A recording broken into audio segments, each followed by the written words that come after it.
Atelier quand ou parler de la mort dans l'espace public. Alors nous avons 5 invités, donc très riches en expérience et en vécus différents, que je vais vous présenter. À leur tour, ils vous aborderont la manière dont ils ont abordé ou ils abordent le problème dans l'espace public. Alors à ma gauche, j'ai Gilles Vernet. Alors, il a multiples casquettes, ancien trader, devenu instituteur, auteur, réalisateur. Il a écrit et réalisé un film avec ses enfants, Tout s'accélère, où il aborde le temps qui passe, notamment, et bien sûr aussi la mort.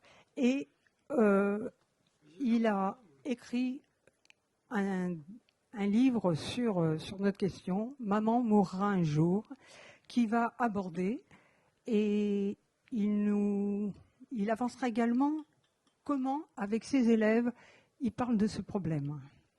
Ensuite, je donnerai la parole à Élise Châteauret et la compagnie Babel. Alors là, avec un spectacle, leur dernier spectacle, À la vie, ils ont traité de la mort sur tous ses états, et elle va nous inviter à reconsidérer justement notre rapport à la mort. Ensuite, à ma droite, Catherine Vincent, une journaliste indépendante, a parcouru un petit peu la France aussi. Elle a écrit La mort à vivre à partir de 12 récits de soignants ou proches ayant accompagné des mourants. Elle nous donnera donc comment elle a abordé ça 2020 à 2022. Et son livre est sorti au moment où on évoquait justement le problème des retombées, enfin de la fin de vie et tout cela. Elle nous dira quelles a été les retombées dans le public à la sortie de son livre. Et enfin, nous aurons Edileuza Gallet, psychanalyste et cofondatrice avec Nelly Pabeuf de la coopérative funéraire Cyprès, S-Y-P-R-E-S,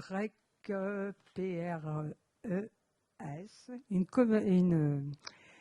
coopérative funéraire qui agit concrètement en fait pour réinventer l'accompagnement de la mort et dans la préparation donc de l'éloge funéraire écologique, laïque, et donc à moindre prix également. Voilà.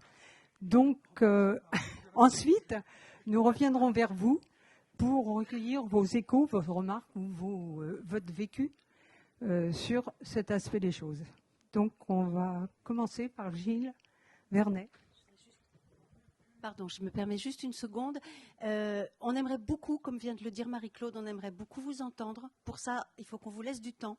Donc, je vais demander à tous les intervenants, y compris à moi-même évidemment, et je me propose de faire le maître des horloges, de ne pas dépasser 10 minutes chacun, pour que ça vous laisse une bonne demi-heure pour discuter tous ensemble.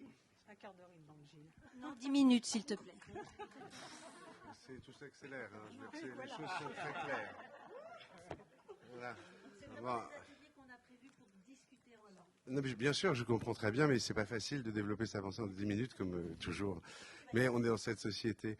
Merci Marie-Claude déjà pour ton invitation. Et je suis ici ce soir donc pour vous livrer un témoignage et une réflexion qui s'appuie sur une double expérience.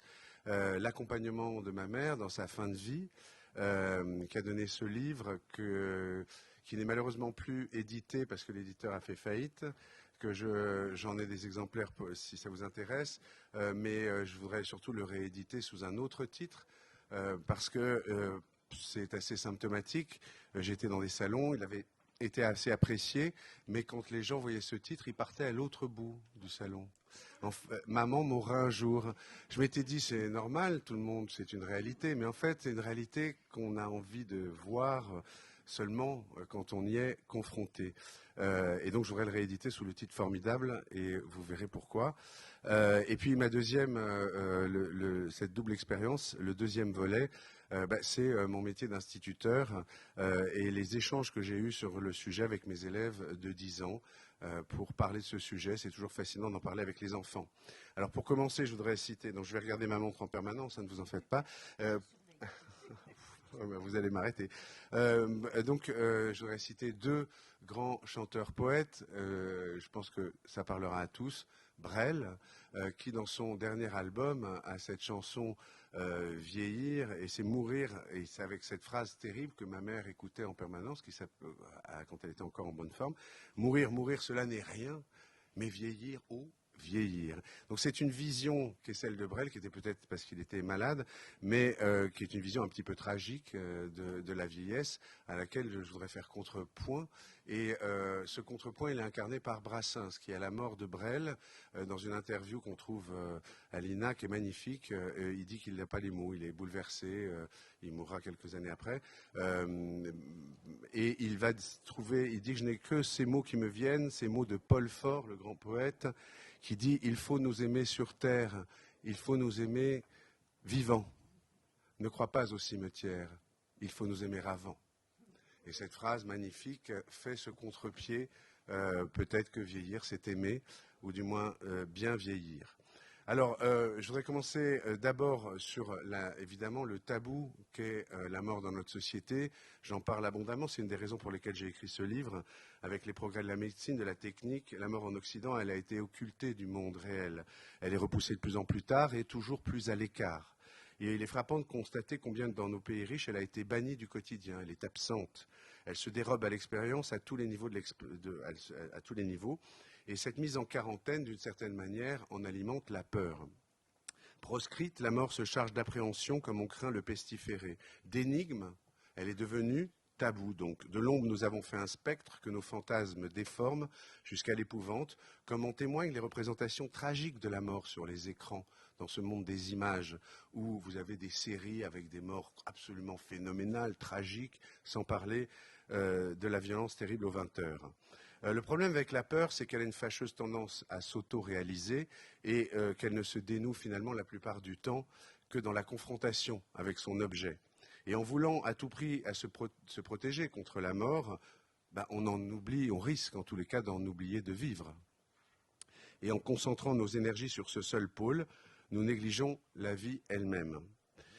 Alors, par rapport à ce tabou, je voulais souligner l'importance d'en parler, l'importance du dire, de la parole, de l'échange, de mettre ce sujet sur la table pour, en fait, en dégonfler la peur. C'est d'abord, en tant qu'instituteur que je parle là, c'est un grand besoin de mes élèves. Je l'ai fait ce matin, parce que je me suis dit, la conférence, comme ça, j'aurai des choses à dire, d'autant plus. Et c'est parmi les discussions les plus riches de l'année avec mes élèves de 10 ans.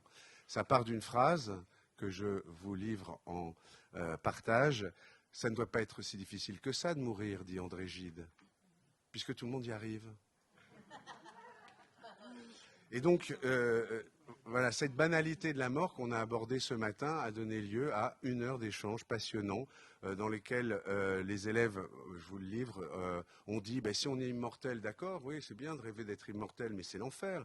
Il n'y aurait plus de place si on est immortel. Première réflexion. Deuxième réflexion, on voit tous ses proches disparaître, c'est sympa, et toute sa vie, c'est perdre ce qu'on aime.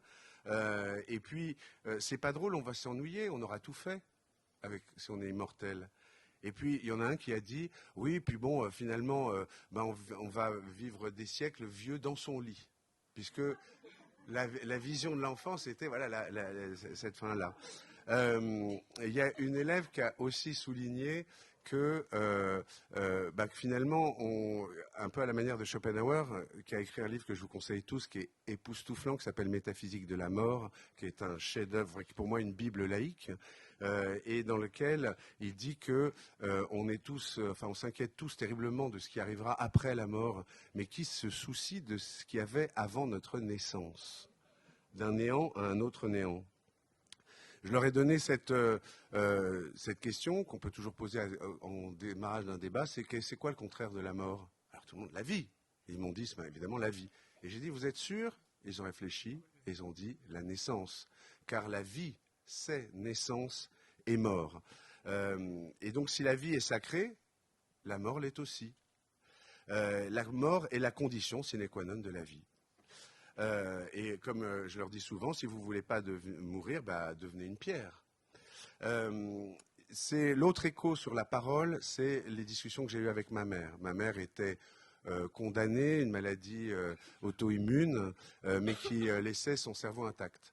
Et on a eu des discussions magnifiques. Ça a été pour moi véritablement un parcours initiatique de partager avec ma mère. C'est pour ça que j'ai arrêté de travailler mon métier de trader, etc., pour avoir du temps avec elle.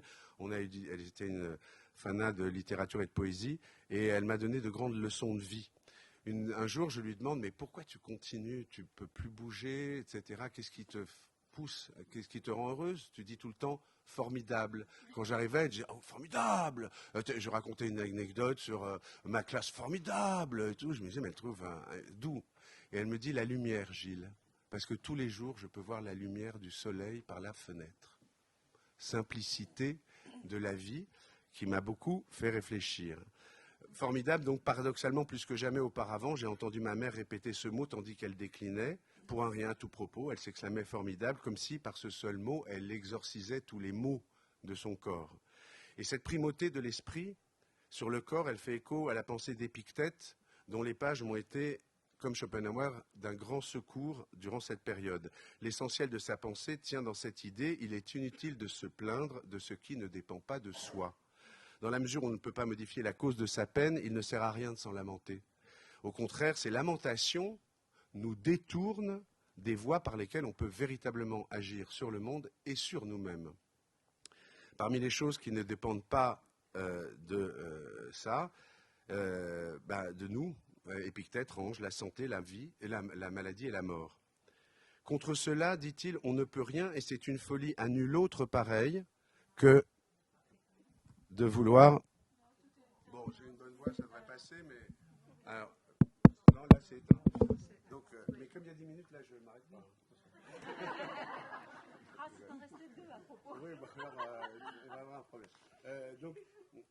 Voilà, dans la mesure où on ne peut pas... voilà, ce qu'il dit, contre ça, on ne peut rien, et c'est une folie à nul autre pareil que de vouloir la santé ou la vie éternelle pour soi-même ou ses proches, car c'est vouloir que ce qui ne dépend pas de nous en dépende, et ce qui ne nous appartient pas nous appartienne.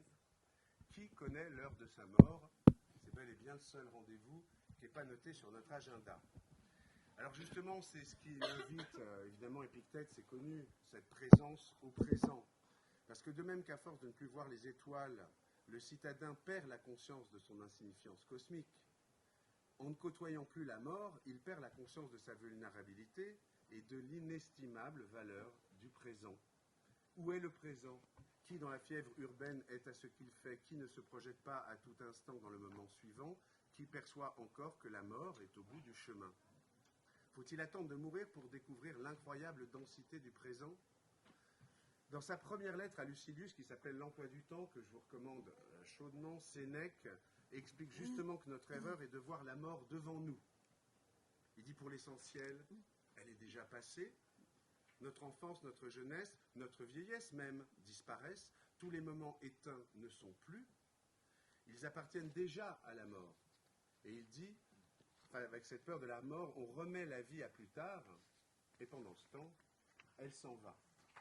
La prise de conscience de la mort révèle l'inestimable valeur du présent, Et je vous cite une phrase magnifique de Gide dans Les Nourritures terrestres. Il dit « Âme inconstante, hâte-toi. Sache que la fleur la plus belle est aussi la plus tôt fanée. Sur son parfum, penche-toi vite. L'immortel, c'est terrible, l'immortel n'a pas d'odeur. L'immortel n'a pas d'odeur. 2 minutes, s'il te plaît. Donc, j'ai presque fini. Donc, le lien et l'amour. Chaque fois que qu'on prend conscience de l'inéluctabilité de la mort, on peut éviter de se demander ce qui peut lui faire contrepoids. Et quand on sonde son être à ses profondeurs, on en revient inévitablement au cœur. Ce cœur dont l'arrêt, justement, est synonyme de décès. Dans toute existence, l'amour brille par sa présence ou son absence, et plus encore sans doute au seuil de la mort. Je pense que beaucoup de gens pourront le dire pour ceux qui ont côtoyé les fins de vie. Filial, conjugal, amical, l'amour est le seul sentiment capable de combler le vide de l'existence, de voler quelques instants au-dessus du néant. Ce pouvoir du lien, on sait tous que quand on vieillit, les enfants, les petits-enfants sont un ancrage phénoménal dans la vie, vers le futur. Et une étude de Harvard très connue montre que quand on cherche ce qui fait que les gens vivent plus vieux, c'était une étude menée sur 40 ans, et ben c'est leur relation sociale, amicale, amoureuse, familiale. Ensuite, je voulais souligner le pouvoir de la nature, l'importance du corps, des plaisirs charnels, le pouvoir du massage dans ces moments-là. J'ai aidé, ma mère adorait qu'on la masse, c'était un rappel à la vie phénoménal qui valait tous les beaux discours. Il y a un poème de Lamartine, je ne vais pas vous le lire, mais je vous conseille de le lire vraiment, c'est magnifique, qui vous dit que la nature est un havre qui, en fait, au seuil de à la fin de la vie, est vraiment un havre d'apaisement. Et il dit « La nature est là qui t'invite et qui t'aime, plonge-toi dans son sein qu'elle t'ouvre toujours, quand tout change pour toi, la nature est la même et le même soleil se lève sur tes jours. » Et puis pour conclure, je voulais simplement dire que, de la manière de Camus, dans le mythe de Sisyphe, qui dit que la seule vraie question philosophique qu'il ouvre là-dessus, c'est le suicide, j'ai envie de dire que la seule vraie question philosophique, c'est la mort. Et Schopenhauer le rappelle, dans la nature, partout, la mort fauche sans relâche. Cependant, pour la nature, ces morts sont autant de pas en avant, car elles se renouvellent sans cesse. Et il n'en est pas autrement pour l'homme que pour l'animal ou la fleur. Mais pour lui, ce destin est cruel. Car, au contraire de l'animal ou de la plante, l'homme sait qu'il va mourir. Et la nature, qui avec la vie lui donne la volonté de vivre, le place dans une position paradoxale. Comment réconcilier cet instinct de vie imprescriptible qu'il a dans les tripes avec la conscience de l'inéluctabilité de la mort? Comment l'homme qui veut vivre peut-il accepter cette mort que la raison lui impose? Nous cherchons tous une réponse à cette question. Qu'y a-t-il après la mort? Et dans l'obscurité métaphysique où nous nous débattons, nous avançons avec pour seule lumière notre cœur et notre raison, espérant au bout du chemin obtenir une réponse. Hélas, ces deux lanternes s'éteindront au moment précis où nous toucherons au but. Alors, à quoi bon se torturer l'esprit? Voilà, je crois qu'on peut s'arrêter là. Voilà.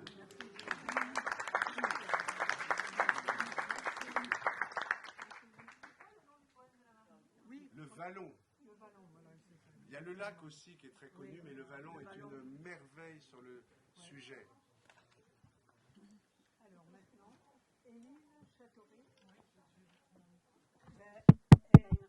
Quelqu'un est allé se Ils sont allés se renseigner, mais il n'y a pas de retour pour l'instant.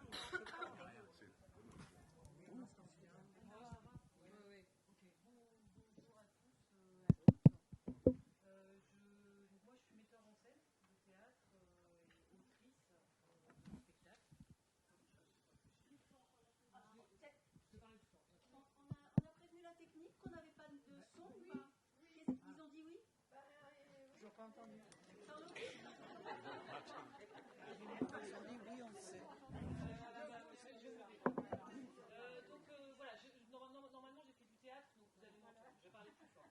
Donc je suis autrice de spectacle et metteur en scène de théâtre. Donc je fais une forme de théâtre, du théâtre documentaire. Donc je construis mes spectacles à partir d'entretiens et d'enquêtes sur des sujets qui me touchent, mais très divers en fait.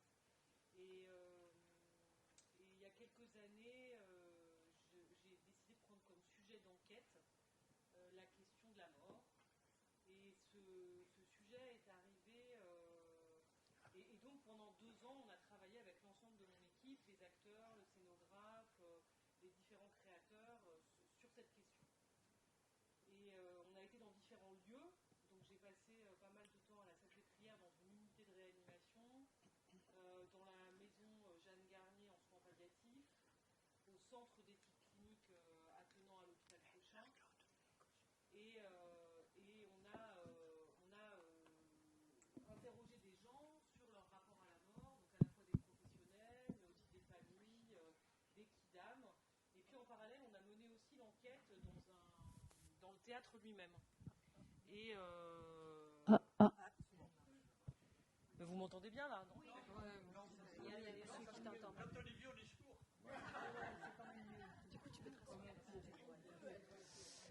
Et donc, on a mené cette enquête dans ces différents lieux en interrogeant les gens sur leur relation à la mort et à la fin de vie.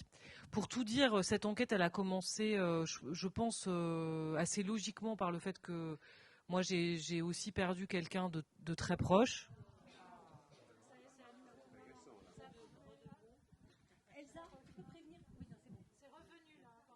Ah, ok. Donc, merci. Il y en a qui suivent, c'est bien. Il se met en veille? C'est ça, ouais. Donc voilà, donc j'ai perdu quelqu'un de très proche et que j'ai accompagné. Et en fait, à l'époque, j'étais enceinte. Et je me suis dit que c'était étonnant parce que je prenais des cours pour m'aider à apprendre à accoucher, à accompagner mon enfant et à vivre ce moment de passage, mais personne ne m'avait jamais expliqué. Ok. On pense que c'est l'ordinateur en fait qu'on a.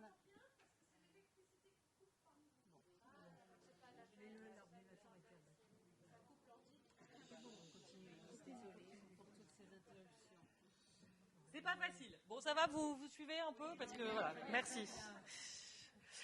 Et donc j'étais enceinte, donc je prenais ces cours d'aide à l'accouchement et en parallèle j'accompagnais cette personne très proche et je me suis dit c'est incroyable, en fait personne ne m'a jamais transmis quoi que ce soit sur la façon d'accompagner quelqu'un qui va mourir en fait. Et on me forme à accoucher. Et je trouve ça légitime qu'on le fasse en fait parce que c'est un moment de passage. Enfin, j'avais l'impression d'être vraiment tendue entre les deux bouts de la vie, quoi. Et je me disais mais pourquoi personne ne m'a jamais rien dit sur comment on accompagne quelqu'un qui s'en va en fait. Et j'étais vraiment bouleversée par cette expérience que j'ai trouvée extrêmement solitaire, dans le sens où finalement les seules personnes que je pouvais avoir référentes sur le sujet, c'était des professionnels. Et quand je parle de transmission, je veux dire, voilà, il y avait des femmes qui m'avaient parlé de ce que c'était que d'accoucher, un peu, d'avoir un enfant, un peu, mais personne ne m'avait jamais parlé de comment on accompagne quelqu'un qui s'en va. Et c'est vrai que j'ai trouvé ça, je me suis sentie hyper seule. Et je me suis dit, mais comment ça se fait que cette chose qui va nous arriver à tous et à toutes, il n'y a pas d'endroit, de lieu, de personne avec qui réellement je pourrais parler, mais pas dans le drame, pas dans le pathos, pas en ayant peur de faire de la peine, mais de choses hyper concrètes. Mourir à la maison, mourir à l'hôpital, quels enjeux c'est, quelles sont les différences, qu'est-ce que ça fait par rapport, pas dans une expertise médicale, mais quelqu'un qui dirait, bah oui, de la même façon qu'on m'a posé la question de savoir si je préférais accoucher à la maison ou accoucher à l'hôpital. Et que ça posait des implications. Il y avait une transmission autour de ça qui était une transmission vécue. Et donc les choix, j'ai eu l'impression de les faire vraiment en apprenant sur le tas complètement, en découvrant au fur et à mesure les questions qui se posaient, et jusqu'à l'enterrement et à la toute fin où et je sais qu'il va y avoir un truc sur les obsèques après. J'ai eu l'impression de très peu choisir en fait ce qu'on pouvait faire ou pas. D'avoir l'impression d'être aux mains des marchands et qu'il fallait répondre à un certain nombre de trucs, mais qu'il n'y avait pas d'éducation humaine et citoyenne de cette question, alors qu'encore une fois, c'est une chose qui allait nous arriver à tous, quoi.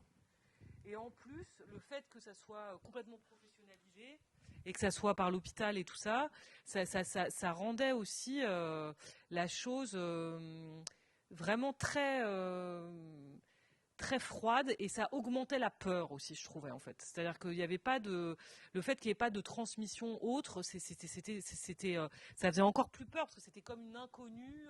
Enfin, moi, si j'avais dû accoucher et que personne ne m'ait jamais parlé de ce que c'était que cet acte-là, j'aurais été complètement terrorisée en fait. Enfin, voilà. Donc ça a été quand même une sacrée expérience et donc j'ai décidé de faire ce spectacle. Et ce spectacle a été une occasion, je reviens quand même sur le titre de cet atelier, qui est Parler de la mort dans l'espace public. Donc dans le spectacle, on développe, les acteurs jouent à mourir, parce que ça c'est l'avantage du théâtre, c'est que en fait c'est une chose très drôle de jouer à mourir. Et ça c'était vraiment une belle porte de sortie, parce qu'en fait j'avais décidé de faire ce spectacle avant que cette personne ne meure.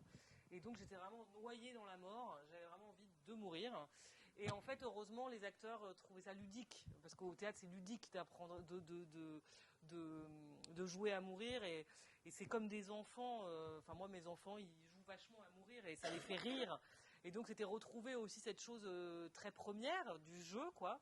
Donc, on a travaillé toutes les scènes de répertoire du théâtre où il y a des agonies, en se disant peut-être que le théâtre et les scènes de théâtre peuvent nous apprendre quelque chose et nous aider à comprendre comment mourir.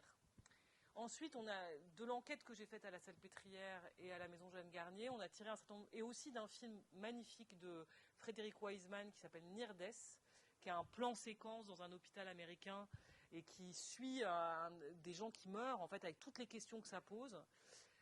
On a écrit une grande séquence à l'hôpital où on voit le point de vue des familles, le point de vue des patients, le point de vue des médecins, et on essaye de retranscrire la complexité de ce que moi j'ai pu observer. Ce qui était assez beau, c'est qu'à la suite de cette expérience personnelle, moi je suis arrivée dans ce sujet en me disant bon, il faut absolument légaliser l'euthanasie, il n'y a aucune autre solution que ça. La personne que j'avais accompagnée, elle avait souffert horriblement, c'était un cauchemar, enfin vraiment, et je me disais mais à quoi ça sert, enfin, j'étais révoltée en fait. Et l'enquête qu'on a faite et les gens qu'on a rencontrés et cette plongée dans l'hôpital, et évidemment la rencontre avec le centre d'éthique clinique après, nous a fait, parce que c'est vraiment un travail d'équipe, nous rendre compte de toute la complexité des questions qu'il y avait, et que certes, peut-être ça serait une bonne chose qu'on légalise l'euthanasie, mais que enfin ça réglerait pas tous les problèmes. Et ça, c'était aussi une façon très concrète de rentrer dans les questions, quoi, de pas seulement être dans toute l'implication de ce que c'est que de déléguer aussi la mort à des institutions. Et de plus mourir à la maison, ce qui est en fait assez récent, puisque ça fait en fait 70 ans vraiment qu'on ne meurt plus chez soi et qu'on meurt à l'hôpital. Et encore une fois, mon analogie avec la question d'accoucher à la maison ou d'accoucher à l'hôpital, elle pose plein de questions parallèles en fait. Et notamment, voilà, du coup, ça veut dire quand même qu'on charge les médecins de la responsabilité d'accompagner une chose qui est aussi de l'ordre du rituel, qui est aussi de l'ordre du sacré. On dit que on considère que les hommes ont commencé à être des hommes le jour où ils ont fait des sépultures pour leurs morts. Et on considère, l'anthropologie considère qu'à chaque fois qu'on a touché au rituel de mort dans une société, ça a été des grandes ruptures anthropologiques. Donc ça veut bien dire que mourir à l'hôpital depuis 70 ans, ça a des implications extrêmement fortes sur la façon qu'on a de traiter cette question, des implications politiques, et aussi que ça charge énormément les médecins d'une responsabilité qui les dépasse en fait, qui ne peut pas être, on ne peut pas les charger du tout, quoi. Donc ça a été vraiment passionnant de re-réfléchir à cette question-là.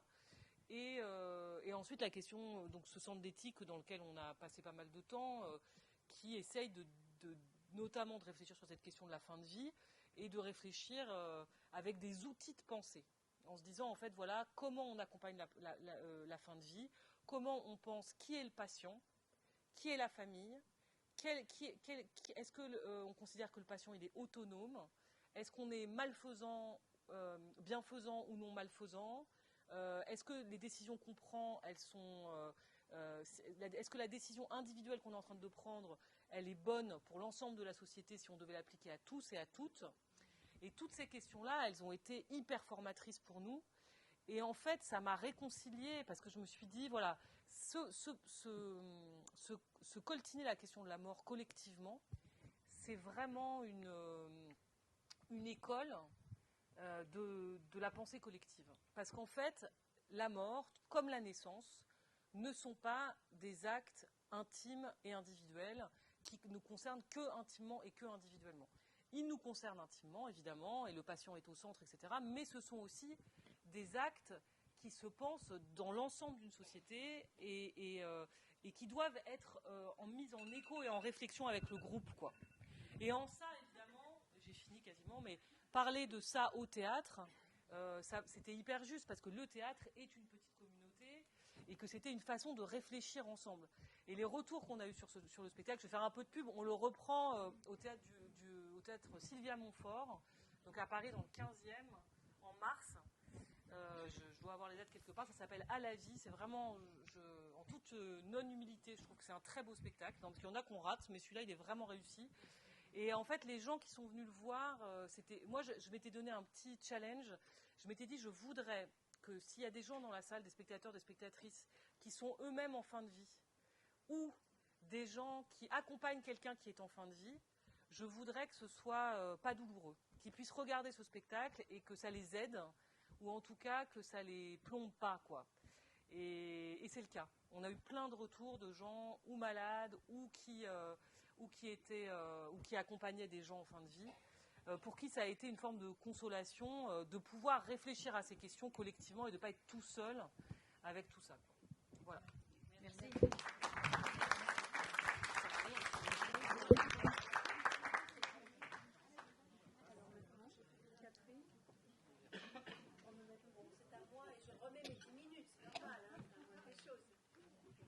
Je me lève, alors peut-être ça sera plus parce qu'on n'a pas de micro.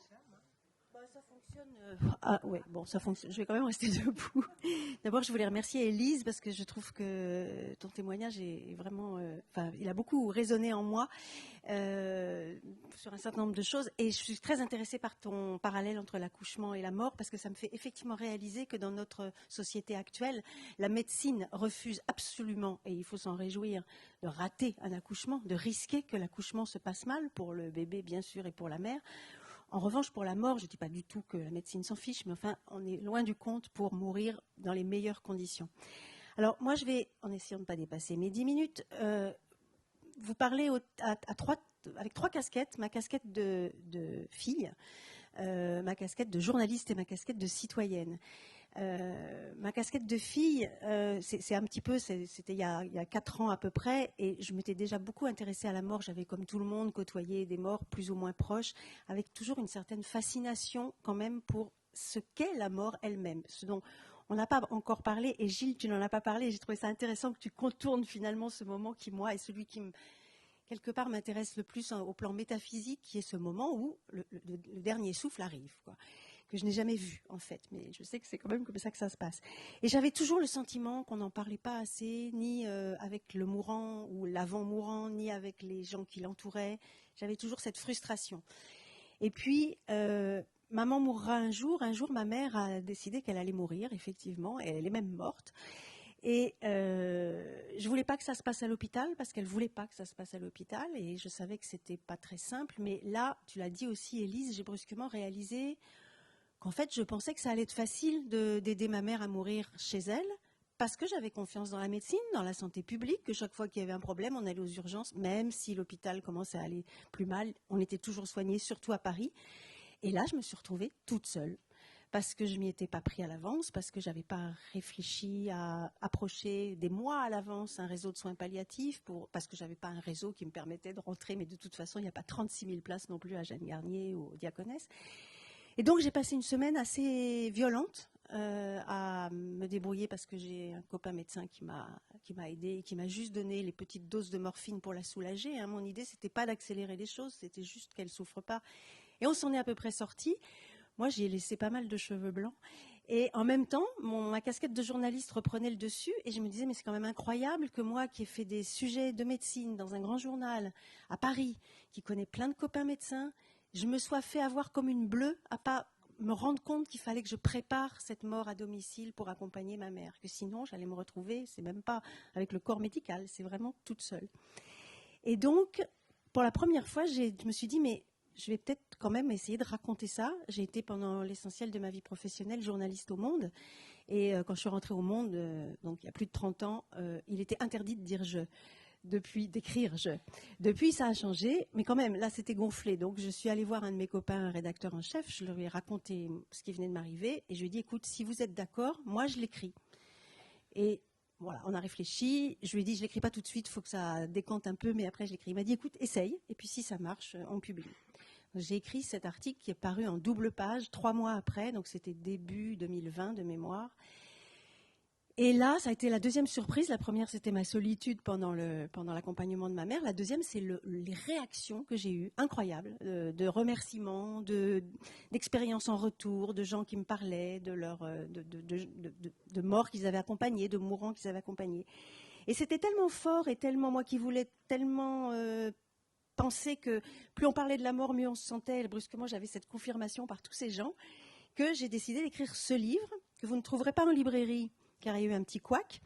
Mais voilà, il peut circuler entre vous, si vous voulez, pour prendre les références, si jamais ça vous intéresse. C'est un livre que j'ai fait donc en tant que journaliste, où j'ai recueilli 14 récits intimes de gens soignants ou proches, ayant accompagné un ou des mourants. Je les ai fait parler à la première personne du singulier, sans apparaître du tout. C'est vraiment leur récit. Et voilà. Et je voulais juste aussi donc conclure cette petite intervention par les retombées qu'ont eu ce livre. Alors d'abord, il y a eu les retombées sur ceux qui l'ont lu, les amis, des gens qui ensuite voilà, le lisaient parce qu'ils l'avaient acheté ou parce que je le leur avais donné, sans qu'ils soient forcément très proches, et qui m'ont tous dit à peu près la même chose. Ils m'ont dit, c'est pas facile, il faut y aller quand même, parce que de temps en temps, je lis, il y en a 14. J'en lis un ou deux, et puis je m'arrête, je reprends le lendemain, parce qu'il faut quand même les digérer. Et ils ajoutaient tous d'une manière ou d'une autre, mais je me suis rendu compte, d'abord ça m'a fait beaucoup réfléchir, et je me suis rendu compte qu'il y avait des questions que je ne m'étais jamais posées. Donc déjà, moi j'avais un peu rempli la mission avec ça.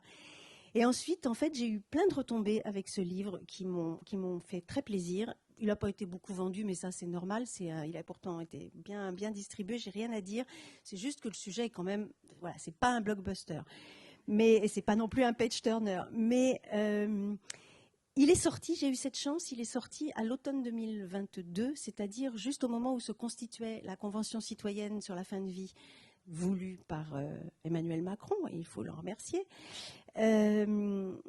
Et donc, les journalistes étaient à l'affût, comme toujours dans ces cas-là, je suis bien placée pour le savoir, des livres un peu récents qui sont sortis sur le sujet, et si possible d'un livre un peu neutre, entre guillemets, parce que évidemment le débat c'était faut-il faire évoluer la loi sur la fin de vie et autoriser suicide assisté et ou euthanasie. Et ils avaient parcouru mon livre que je leur avais envoyé et ils avaient bien vu que j'en parlais parce que c'était impossible de ne pas parler de ce sujet. Enfin, pour moi, de toute façon, c'était impossible de ne pas parler de ce sujet dans le contexte politique du moment. Mais j'interviewe dans ce livre un médecin français qui aide de façon totalement illégale des patients à mourir, une femme en Suisse qui, elle, de façon parfaitement légale, pratique le suicide assisté.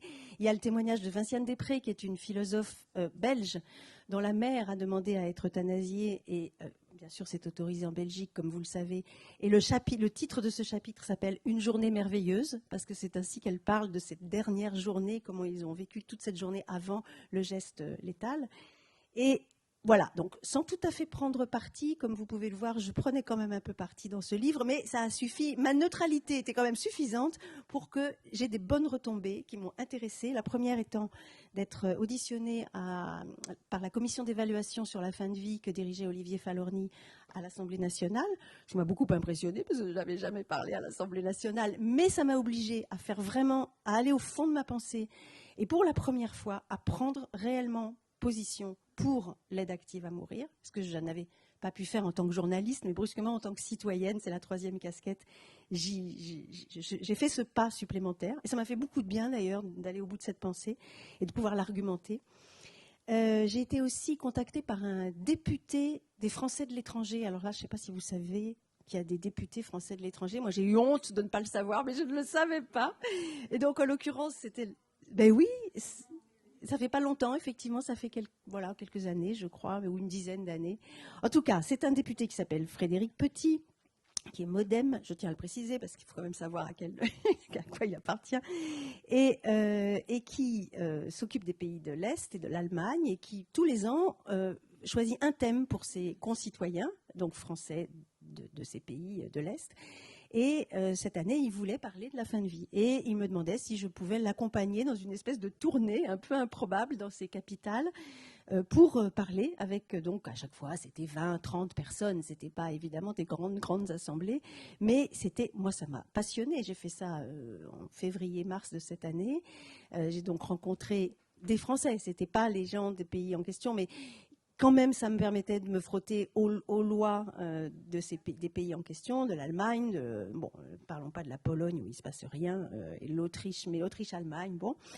Et voilà, ça c'était la deuxième retombée. Et puis voilà, moi qui voulais qu'on parle de la mort, j'ai été embarquée dans cette histoire où, à la suite du livre, je parlais et j'écoutais des gens parler de la mort. Et enfin, dernière jolie retombée, j'ai été également invitée à participer à un colloque dont je vous recommande d'ailleurs, je crois que les actes ne sont pas encore publiés, mais ils vont l'être, qui s'est déroulé à Clermont-Ferrand en juin dernier et qui s'appelle « La mort et si on s'éduquait ». Donc c'est vraiment totalement ce sujet qui nous anime aujourd'hui avec cet atelier, parler de la mort, s'éduquer à la mort pour à la fois l'anticiper pour soi, pour ses proches, pour en avoir moins peur, pour faire circuler l'information auprès des jeunes, des moins jeunes. Et c'était en fait assez focalisé sur les soignants, ce qui n'était pas inintéressant du tout, parce qu'on se rend compte en les écoutant que les soignants, médecins ou autres, pour la plupart, eux aussi, ils sont un peu tétanisés devant la mort, et pas seulement parce que c'est un échec pour un certain nombre de médecins, mais tout simplement parce que voilà, c'est parfait, j'avais fini. Parce que ça leur fait peur et moi ça me scotche toujours d'imaginer que des gens qui forcément côtoient la mort de manière si ce n'est régulière, du moins mais en plus ça coupe au moment où on n'a plus le droit à la parole. Voilà, mais j'ai terminé, je vous remercie.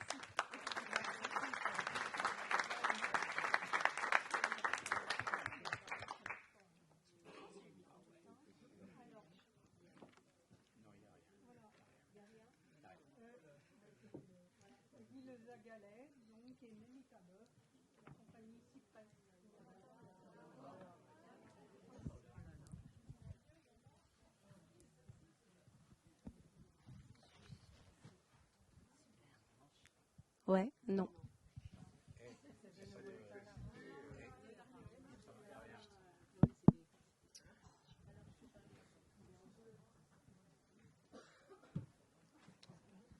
Le cas est difficile.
Parle à tout bout de champ.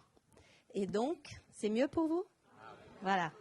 Donc, parler de la mort est quelque chose qui a toujours accompagné mon histoire personnelle. Et donc, j'étais vraiment frappée. Et puis, encore plus quand j'ai commencé à écouter mes patients. Et là, là, j'ai pris la mesure de la chose. Je me suis dit, waouh, il y a vraiment du boulot.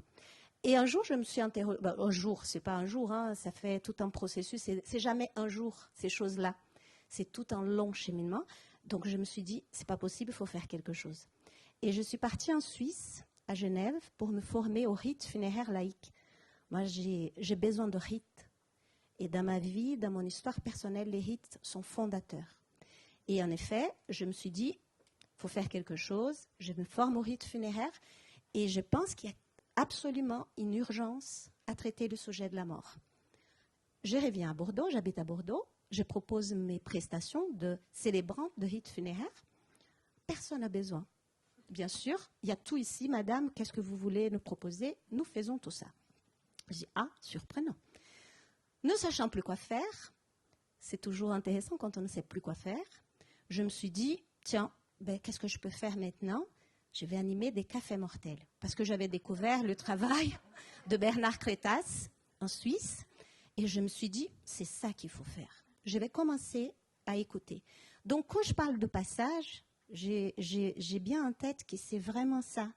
C'est construire quelque chose là où il n'y a rien. Et déjà qu'évoquer le sujet, ça fait fuir. Tout le monde part en courant. On a perdu beaucoup d'amis. Moi-même, je sais que je suis un personnage qui est parfois peut réveiller des peurs assez profondes, y compris parmi mes amis. Donc, je me suis dit, j'y vais. Je vais parce que moi aussi, j'ai peur de la mort. Et j'ai très peur de la mort. Donc, parce que j'ai peur de la mort, j'y vais. Et donc, voilà, je suis allée écouter les gens et c'était fantastique. Parce que ce que j'attendais, c'est pourquoi on devait être puni par la laideur quand on perd un proche. Pourquoi c'est si sinistre, pourquoi c'est froid, pourquoi c'est mécanique. Et petit à petit, cette parole-là, vous voyez, c'est cette parole, c'est notre parole, c'est pas la mienne ou pas une pensée, c'est la parole des personnes qui perdent un proche. Ils disaient, mais c'est pas possible, c'est tellement triste, c'est tellement froid. Et puis on s'est dit, mais c'est pas possible, il doit y avoir autre chose. Donc on est parti au Canada, on est parti en Suisse, on est parti en Angleterre et on a vu qu'ailleurs il y avait d'autres choses. Et on a découvert les coopératives funéraires et on s'est dit, c'est ça qu'il faut faire, il faut tout refaire. Et donc, on s'est dit qu'en tant que citoyen, on devait vraiment prendre la chose, vraiment assumer cette chose-là et dire, bon, d'abord, si près, c'est beaucoup de choses, je n'ai pas le temps d'expliquer, je pourrais parler, je dis à Marie-Claude, je peux parler 1 heure. Mais je suis tenue par la montre, donc je vais parler 10 minutes. Mais en fait, si près, c'est vraiment un projet, c'est une démarche pour changer les regards sur la mort. On est convaincus qu'on peut travailler ce sujet, on peut vivre, on ne va pas changer la mort, hein, ça c'est sûr et certain. La mort est là, hein, cette semaine même, j'ai fait un enterrement d'une fille de 18 ans et puis je peux vous témoigner de tout ça, toutes les semaines j'ai fait. Mais la question n'est pas là, la question c'est qu'on peut entourer ce moment-là de beauté. Pour nous c'est très important, la beauté, l'écologie, l'accompagnement. La mort n'est pas une marchandise. Et puis pour nous, c'est vraiment sérieux. Dans notre conseil coopératif, on se bat justement pour qu'on ait un accompagnement humain. Donc notre projet est tout petit. On a été financé, heureusement, pour démarrer. On a un service funéraire à côté d'un hôpital du cancer à Bordeaux. Et c'est stratégique, hein, je dois vous dire, c'est stratégique.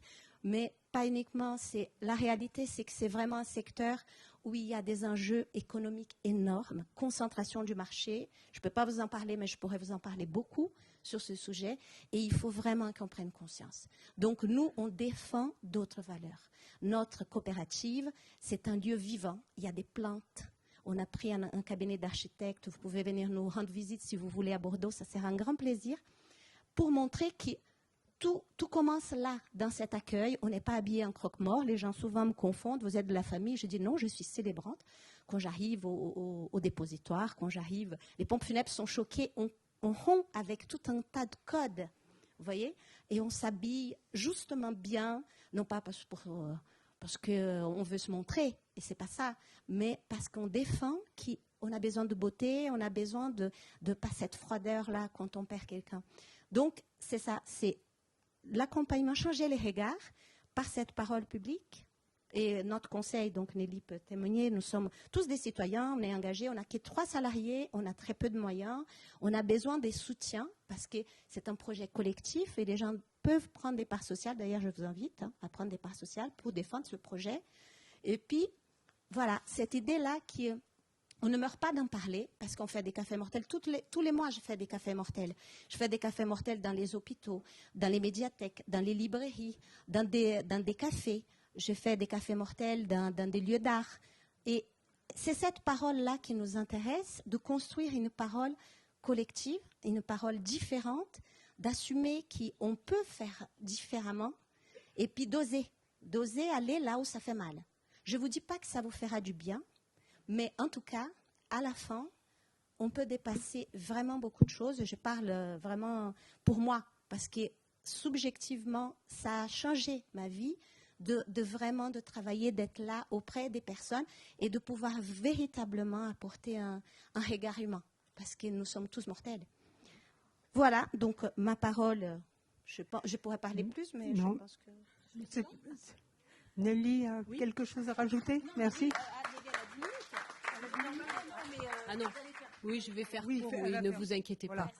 Parce que je sais ce que c'est que de travailler... comment? Bien. Oui, bien sûr, mais il n'y a aucun problème.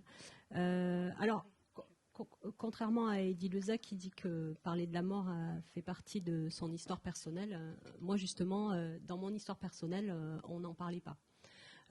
Justement parce que j'ai eu un grand-père qui s'est suicidé, donc mon père l'a trouvé pendu, tout petit, et en fait ça a été en effet un tabou, ça a été voilà, quelque chose dont on n'a pas parlé. Donc c'est un homme que moi je n'ai pas connu, dont on m'a jamais parlé, et je pense que voilà, il y a vraiment un sujet sur comment aussi, quand on arrive à ce moment qu'on va tous passer, comment on peut aider aussi les vivants en honorant aussi les défunts. Et je pense qu'il y a aujourd'hui, en effet, dans nos cultures aussi occidentales, des gens qu'on laisse de côté à ce moment-là, parce que soit parce qu'ils n'ont pas de culte, soit parce qu'ils sont morts d'une certaine manière et donc qu'ils ne mériteraient pas d'être inhumés, de manière, je vais dire, humaine. Alors moi, je suis aussi, je n'ai pas forcément de religion. Je ne peux pas dire que je suis athée, mais je suis agnostique. Et donc, du coup, je pense qu'il y a des manques aujourd'hui autour de ce sujet-là aussi, notamment pour des gens qui ne souhaitent pas, par exemple, avoir une cérémonie religieuse au moment des obsèques. Donc aujourd'hui, il n'y a pas de réponse, je vais dire, collective, politique, pour des gens qui souhaiteraient avoir des cérémonies laïques, en tout cas pas partout, puisqu'il n'y a pas de lieu, notamment, pour accueillir des cérémonies laïques. Donc moi, je travaille pour la fonction publique, je suis fonctionnaire territorial, et donc je sais aussi que les collectivités publiques, les institutions, doivent aussi évoluer par rapport à ces besoins, par rapport à ces nouveaux besoins, je pense, citoyens. Les gens ont des nouveaux besoins de pratiques de renouveau sur des pratiques funéraires, en fait, et il n'y a pas de réponse aujourd'hui pour ces besoins-là. Donc il y a des vrais combats qu'on mène aussi, nous, au sein de la coopérative, en lien avec les collectivités publiques, alors plutôt territoriales, mais il y a des vrais sujets sur comment on répond à ces nouveaux besoins. Moi, j'ai souvent été interrogée, je le suis encore dans le milieu professionnel, pour, par exemple, mettre à disposition des salles pour parfois des parents qui sont obligés, qui malheureusement inhument leurs enfants qui sont morts, par exemple, de morts violentes, suicides, des choses comme ça. Et là, on n'a pas de réponse, en fait. C'est-à-dire qu'on nous dit, il y a des salles pour des mariages, il y a des salles pour des baptêmes, mais il n'y a pas de salle. Et surtout, on ne mettra pas un cercueil dans une salle municipale, en fait. Donc, pour moi, c'est d'une violence assez rare. Et donc, je me dis que... je travaille aussi sur ces questions, finalement, de démocratie. Je vais dire, finalement, qui décide. Aujourd'hui, les citoyens ont des besoins qui, pour moi, ne sont pas couverts. Alors, on les identifie. Eddie Leza disait... Nous, on est une coopérative funéraire, on a des sociétaires, donc on a des gens qui expriment des choses, qui ont des besoins. On fait des événements, des cafés mortels, donc les gens expriment des choses. Et aujourd'hui, il n'y a pas forcément de réponse institutionnelle, politique. Alors, on en parlait tout à l'heure sur les sujets de la fin de la vie, mais c'est vrai aussi sur les sujets des obsèques. Du coup... On investit aussi ce champ-là. Donc, Eddie Leza a parlé d'un service qu'on propose qui est un service de célébrant de cérémonies funéraires laïques. Donc, ce service, aujourd'hui, on a des célébrants. Donc, Eddie Leza disait, elle a été formée en Suisse. Aujourd'hui, il n'y a pas de formation en France pour des célébrants de cérémonies laïques. Donc, nous, on en prototype une en ce moment, c'est-à-dire qu'on a 12 personnes, donc moi j'en fais partie, puisque je me forme aussi au métier de célébrant de cérémonie laïque. Donc on est en train de prototyper une formation, même si on a déjà un service, on a déjà des célébrants qui exercent, donc qui accompagnent les cérémonies laïques, qui peuvent accompagner des cérémonies mixtes, on est d'accord. Donc voilà. Et donc aujourd'hui, on prototype aussi ce type de service parce que on sait que c'est aussi une réponse à un besoin citoyen qui aujourd'hui n'est pas couvert. Voilà. Donc je m'arrête là parce qu'on pourrait parler longtemps en effet, mais on est contraint par le temps. Oui, merci à toi. On va vous donner maintenant la parole.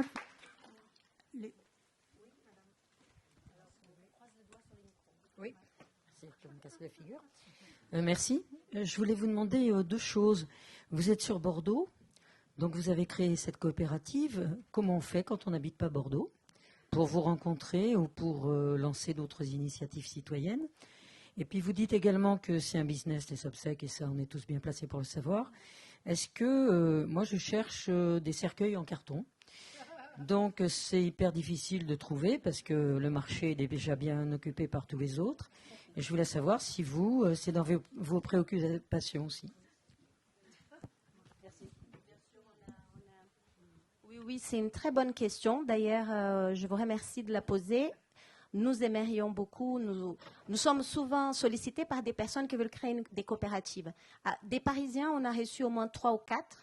Et à chaque fois, ils se disent « Ah, mais ça serait vraiment hyper important ». Mais la réalité, c'est qu'à Paris, trouver un local, louer, assumer la charge de la création d'une coopérative, c'est énorme.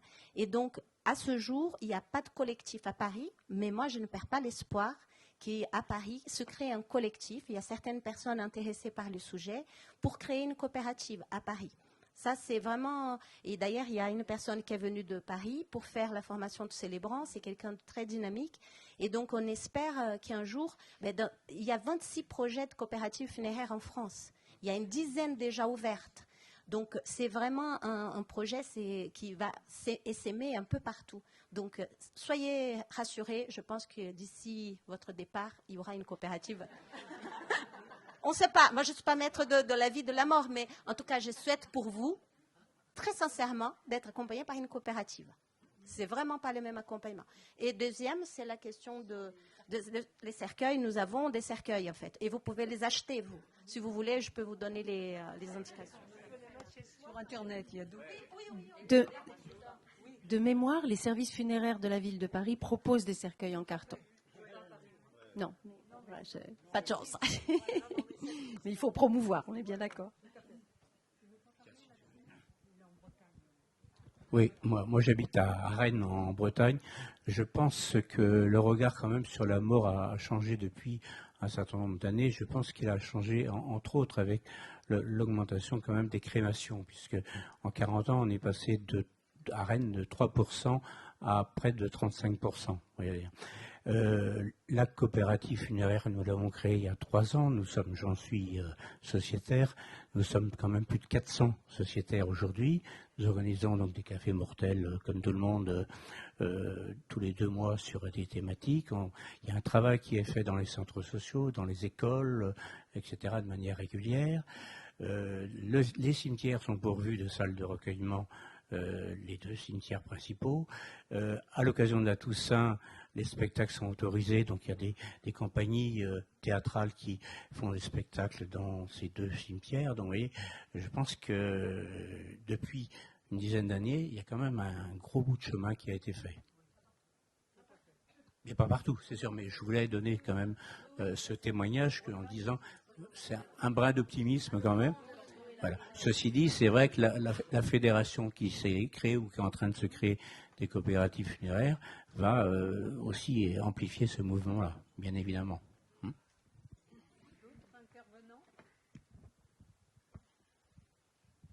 Qui demande le micro? Je suis sûre que vous avez des choses à dire.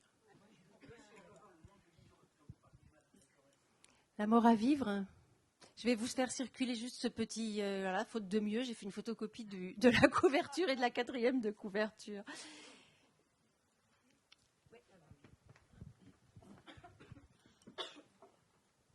simplement un point de vue, c'est que je suis adhérente, ou je dirais je fais partie du collectif du CNAV, et je trouve que cette discussion est intéressante parce qu'on peut mettre en parallèle le regard sur la vieillesse comme sur la mort de la même façon, ce côté à vouloir repousser toujours. Et je pense que c'est comme, je choisis peut-être pas bien le mot, mais une forme d'immaturité. Et c'est plutôt une forme de maturité que de faire la démarche de se dire, bon, moi personnellement, je vais avoir 60 ans là au mois de décembre, donc je me considère comme une future vieille. Et à ce titre-là, je pense par exemple, j'ai fait mes directives anticipées, je pense à certaines choses, voilà, et je pense que je suis d'accord, il y a le collectif qui prend en charge, mais je pense qu'on peut être acteur, pleinement acteur de tout ça. Et ça, on le fera que si on est vraiment en allant voir des spectacles comme les vôtres, en regardant toutes ces initiatives, pour se dire que ça existe et qu'il faut parler de ces choses-là. Moi, je trouve que la mort, finalement, bon, on a eu tendance à, mais ça c'est propre à nos sociétés, à grandir et à vivre comme si on était des immortels. Et puis, petit à petit, un accident de vie, les années qui passent font qu'on prend conscience de ça et qu'il faut mettre en place des choses. Et je trouve que c'est pas... Et je trouve que là, notamment, vous avez fait beaucoup référence à des philosophes, à des écrivains, et je trouve que c'est des supports extraordinaires. Voilà. Et c'est une façon, vos cafés mortels, c'est une façon à la fois de dédramatiser, et comme on en parle suffisamment tôt, finalement, ça nous aide. Voilà, c'était simplement mon regard de citoyenne et de...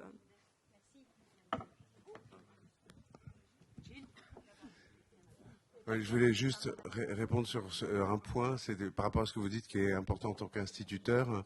Je vous l'ai dit, le plaisir, je sais pas, ça répond réellement à un besoin chez les enfants, et des projets sont mis en place dans mon école de lien entre, parce que la vieillesse est mise à l'écart. On est d'accord, notre société, jeunisme, etc. Mais surtout, moi, ce qui me gêne beaucoup en tant qu'instituteur, c'est que la transmission de toute la sagesse que la vieillesse peut apporter, le temps d'apprendre à vivre, il est déjà trop tard.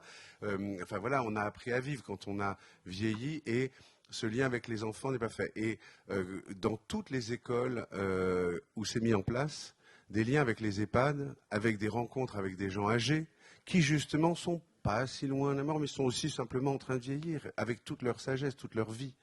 Ces moments-là sont d'une richesse inouïe entre les enfants et ces personnes-là. Et juste, je viens de réaliser un film qui sortira bientôt sur les écrans et les enfants, c'est un sujet autre, mais j'aurai en tête pour un prochain film ça, d'aller filmer la rencontre d'enfants avec des personnes âgées pour justement montrer presque la beauté de ça. Il y a quelque chose que je trouve un peu triste dans l'inoccupation, la réclusion de la vieillesse, pour partie, il ne faut pas exagérer, mais en tous les cas, mettre en contact l'enfance et la vieillesse, c'est bon pour les deux.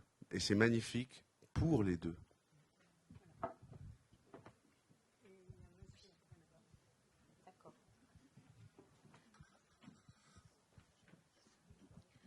Merci beaucoup pour cet atelier passionnant. Je voulais juste, parmi d'autres réflexions, parler de cette relation que vous avez fait au début entre la mort et l'accouchement. Ça a réveillé en moi un souvenir très, très puissant au moment de la naissance de mon premier enfant, au moment où on me l'a posé sur le ventre après la naissance, où tout d'un coup j'ai réalisé d'une façon extrêmement étonnante, je dirais pas brutale parce que c'était ni bon ni mauvais, c'était ni joyeux ni effrayant, c'était juste une réalisation claire qu'au moment où je me suis dit qu'est-ce que j'ai fait ? J'ai mis au monde cet enfant qui va être malade, parfois, vieillir et mourir. Et je ne peux pas revenir en arrière. Je voulais juste témoigner de ce moment exceptionnel, vraiment. Et je me demande encore aujourd'hui, j'en parle de temps en temps, si d'autres femmes l'ont vécu de cette façon-là. Merci.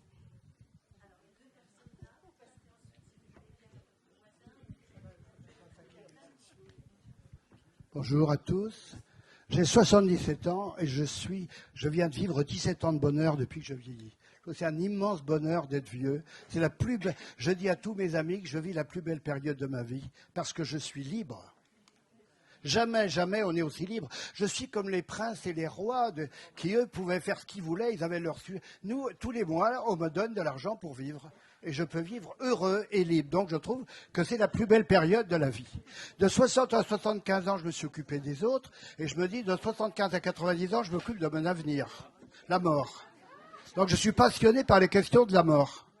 Je trouve que c'est une période formidable. Alors, bon, on a le problème des autres. Qu'est-ce qui se passe à ce moment-là? Tout le monde se pose cette même question. Moi, j'aime bien le pari de Pascal qui dit, je ne sais pas, mais on va croire qu'il se passe quelque chose après. De toute façon, qu'on y croit ou qu'on n'y croit pas, ça ne change rien. Après, on ne revient pas le dire.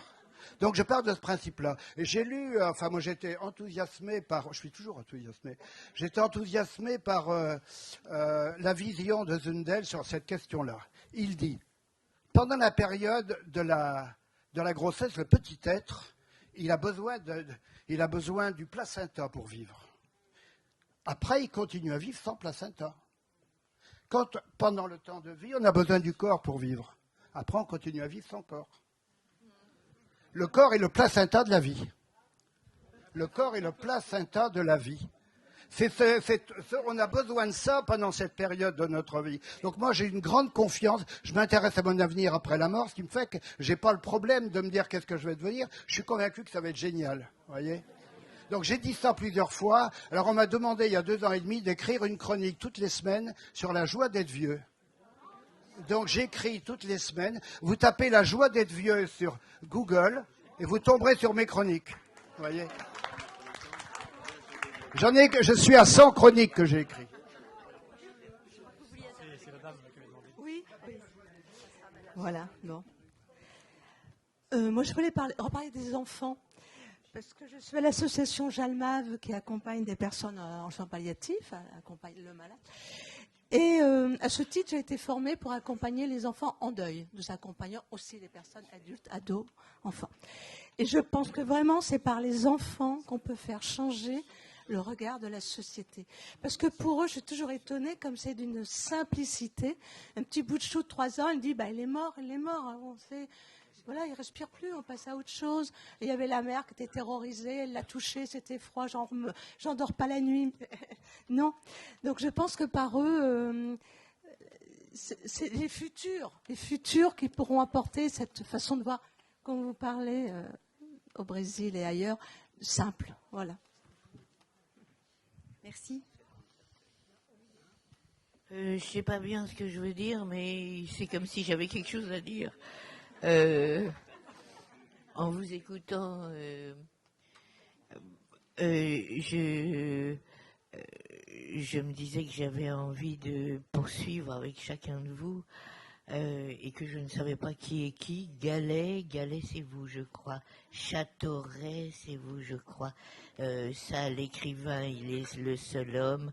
Et toutes les deux, vous travaillez ensemble. Et vous êtes la personne qui bosse au Monde. Ou voilà, c'est ça, et qui vous êtes baladé partout. Ouais. Non, moi, je suis comédienne et je crois que depuis que je joue, ça fait 40 ans, il n'y a pas une seconde sur un plateau qu'il n'ait pas un mot que j'ai prononcé qui n'est venu de la mort, le premier rôle, quoi. Je sais pas pourquoi, mais c'est comme ça. Je suis née avec. Et c'est pas flippant. Il y a une joie plus je m'approche de ça, de ce gouffre, parce qu'au-dessus du gouffre, tout est réel. Un autre réel que le numérique et tout ce qui advient. Au-dessus du gouffre, tout est réel. On a l'effroi, non pas la peur, mais de l'effroi. Et curieusement, c'est beaucoup plus proche de la joie que toute autre chose. Bon, ça, c'est pour vous communiquer un tout petit peu de moi. Sinon, à la sortie, je veux bien savoir, voilà, qui est qui. Et il me restera votre prénom, Catherine Vincent, c'est ça. Ok, je crois que j'ai à peu près tout. Qui veut parler?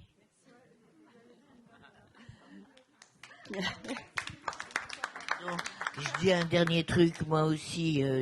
Il y a un monsieur en bas qui parlait, qui disait qu'il y a 10 jours, il avait perdu son père à Jeanne Garnier, à qui on n'avait pas laissé la parole, son père, c'est-à-dire il avait envie de mourir volontairement, et non.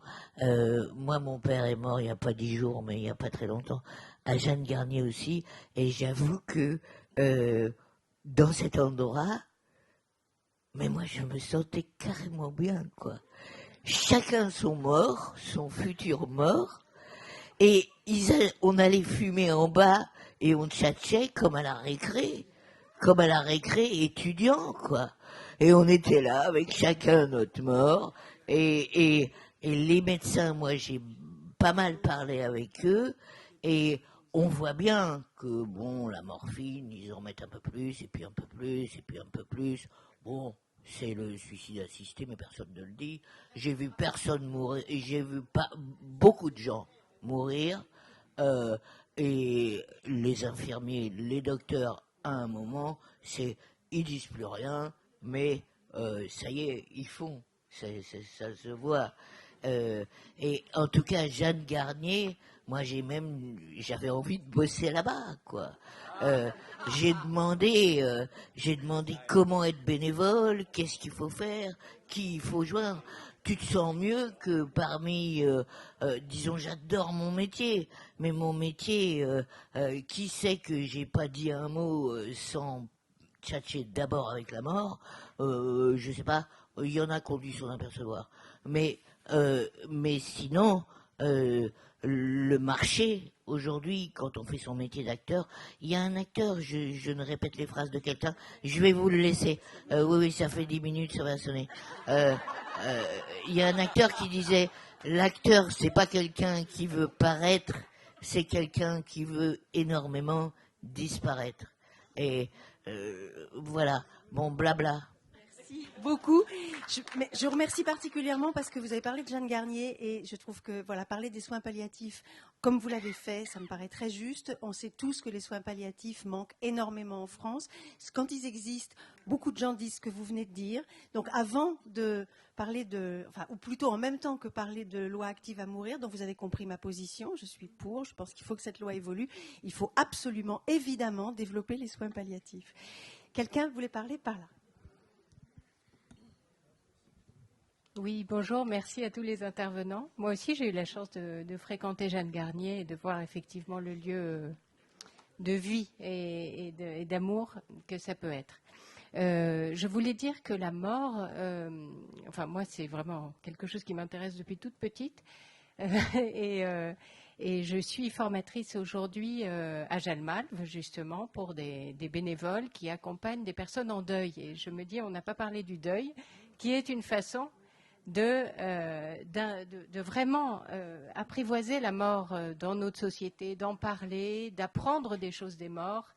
Et je voulais rappeler qu'il y a un vrai tissu associatif en France et que Jalmalve propose des groupes de personnes en deuil, par exemple, que d'autres associations comme Empreinte, Vivre son deuil, proposent des groupes comme ça et qu'on y rencontre vraiment des personnes formidables. Voilà, il y a tout un savoir qu'on a à partager là-dessus. Oui, il nous reste 5 minutes avant le prochain atelier.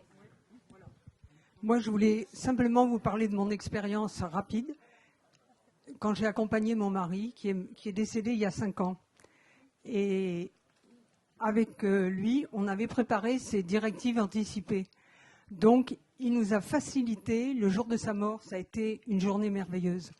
Parce que dans son enveloppe, à chaque fois qu'il était opéré, il a actualisé son enveloppe, je n'avais pas le droit d'y regarder. il y avait ci, des petits points.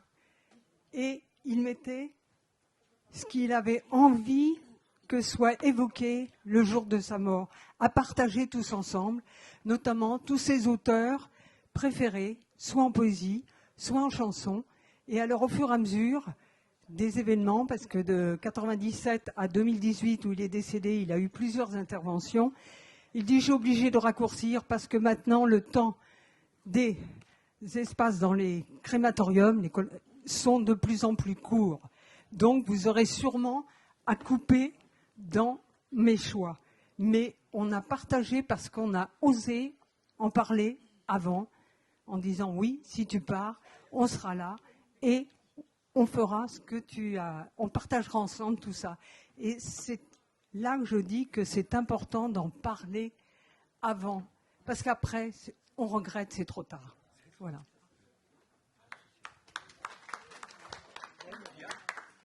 En écho à ça, un livre qui m'a beaucoup marqué, je recommande à tous, qui fait écho à l'accouchement et à la mort. Quand on voit le bébé qui sort, en particulier pour un homme qui ne l'a pas porté, c'est un miracle métaphysique inimaginable. Et le même miracle, enfin un miracle, on peut dire métaphysique, est de constater le corps mort qu'on a connu toujours vivant. Il y a une même énigme métaphysique qui se répond et c'est vraiment fascinant. Noël Châtelet a écrit un livre qui s'appelle La dernière leçon. Elle était sage-femme, elle avait accouché toute sa vie et elle a accouché à la mort en prévenant sa famille à 94 ans que dans un an, elle allait partir.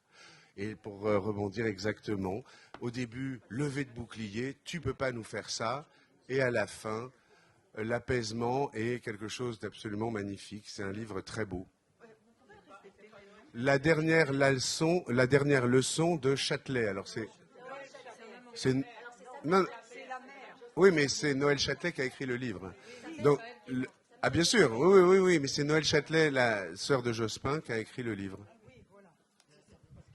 Alors, je voulais juste signaler qu'il est assez près. Si vous souhaitez préparer vos dernières volontés, on a mis en place un guide où on pose toutes les questions. D'ailleurs, on reçoit les personnes qui veulent préparer leur mort et on les accompagne pendant 1 heure, on les écoute, on pose des questions. Donc, il y a un guide que vous pouvez télécharger, c'est gratuit, où il y a toutes les questions qu'on souhaite se poser pour préparer notre mort. Ce n'est pas les directives anticipées. Et nous faisons aussi des ateliers pour préparer ces directives, préparer sa propre mort. Et un dernier point que je voulais proposer aussi, je ne sais pas si vous avez lu, un bouquin de Vinciane Després qui s'appelle Au bonheur des morts. C'est un livre extraordinaire. Vraiment, c'est un livre qui m'a beaucoup inspiré et dans notre coopérative à Paris, ça nous a beaucoup inspiré.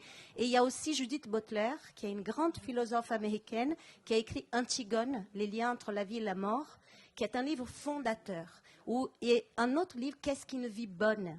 C'est un tout petit livre de Judith Butler que je vous encourage à lire, où elle parle des morts et de l'accompagnement, ceux qui ont le droit d'être pleurés. Et justement, ça rejoint les questions qu'a posées Gilles et d'autres personnes. Et il y a, pour dernier livre, Magali Moulinier qui a écrit Soigner les morts pour guérir les vivants. C'est un très beau livre aussi. Donc voilà, il y a plein de références, mais... Antigone, les liens entre la vie et la mort. C'est un livre très puissant. Vous quittez comme non, mais dans la mesure où, juste, je sais, mais simplement dans la mesure où il n'est plus édité, j'en ai amené des exemplaires. Si vous, on en parlait sur le deuil. Ce dont je suis le plus fier, c'est la partie sur le deuil, la place de la mémoire, la place de l'oubli, mais aussi toutes ces réflexions. Si le livre vous intéresse, et j'en ai amené des exemplaires où je peux vous laisser mes coordonnées, parce que j'en ai d'autres à la maison, mais il ne se trouve plus dans le commerce. Et voilà, c'est un livre que je crois. Il est beau ou pas ? Non, il est très intéressant, humain, et vraiment, on n'a pas le temps, mais j'avais souligné certaines phrases vraiment des enfants aussi, qui sont vraiment superbes. Eh bien, vous remercie à tous d'avoir participé si activement à notre atelier.